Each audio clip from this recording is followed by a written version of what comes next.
اچھا میرے بھائی بعد السلام، بہت ساری دعائیں کے بعد عرض ہے کہ آپ کا ایک انٹرویو دیکھا، بڑی خوشی ہوئی، مگر جب اس خاتون نے سوال کیا کہ آپ تینوں بیویوں کو ساتھ رکھتے ہیں تو آپ نے جواب میں کہا یہ ممکن نہیں، پھر مجھے ہیلمٹ پہن کر گھر جانا پڑے گا۔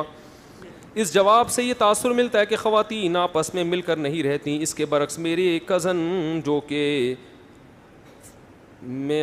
فورس میں اچھے عہدے پر ہے، ان کی دو زوجہ ایک ہی گھر میں بڑے اچھے طریقے سے رہتی ہیں، وہ خود رہتی ہیں، وہ خود گھر سے باہر رہتے ہوں گے، اور یہ محسوس ہوتا ہے کہ دونوں بہنیں ہیں۔ محسوس کسی کو کوئی بھی چیز کسی بھی وقت ہو سکتی ہے۔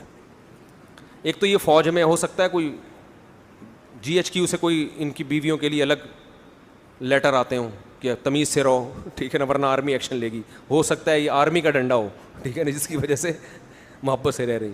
باقی دیکھو اتفاق سے بہت کچھ ہو سکتا ہے۔ میں ایسے لوگوں کو بھی جانتا ہوں جن کی 4 بیویاں بڑے آرام سے رہتی ہیں، ایک ہی گھر میں رہتی ہیں، لیکن عموماً ایسے بھی لوگ ہیں، بڑا خطرناک کینسر ہوا ٹھیک ہو گئے نا، ہوتا ہے کہ نہیں ہوتا، ٹرک اوپر سے گزر گیا بچ گئے وہ۔ تو یہ قدرت کے نمونے ہیں کہ 2 بیویاں بہنوں کی طرح رہ رہی ہیں۔ نارمل گھروں میں ایسا، جہاں گوشت بھی کھایا جاتا ہو، نارمل خوراک ملتی ہو، نارمل ماحول میں کوئی پلا ہو، میں لوگوں سے کہتا ہوں میاں بیوی اکٹھے نہیں رہتے، ان کی سوگنیں کہاں سے آج کل اکٹھی رہیں گی؟ میاں بیوی کو کچھ دنوں کے لیے اکٹھے ایک گھر میں چھوڑ دیں، وہ لڑیں گے آپس میں۔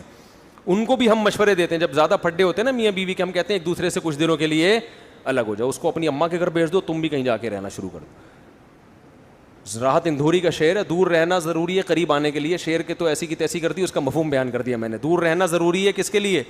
قریب رہنے کے لیے۔ تو میاں بیوی آج کل اکٹھے نہیں رہتے، ان کی بیویاں آپس میں کہاں سے رہیں گی اکٹھے؟ تو یہ ہوائی باتیں ہوتی ہیں، کچھ ہوتا ہے اتفاق سے ایسا ہوتا ہے۔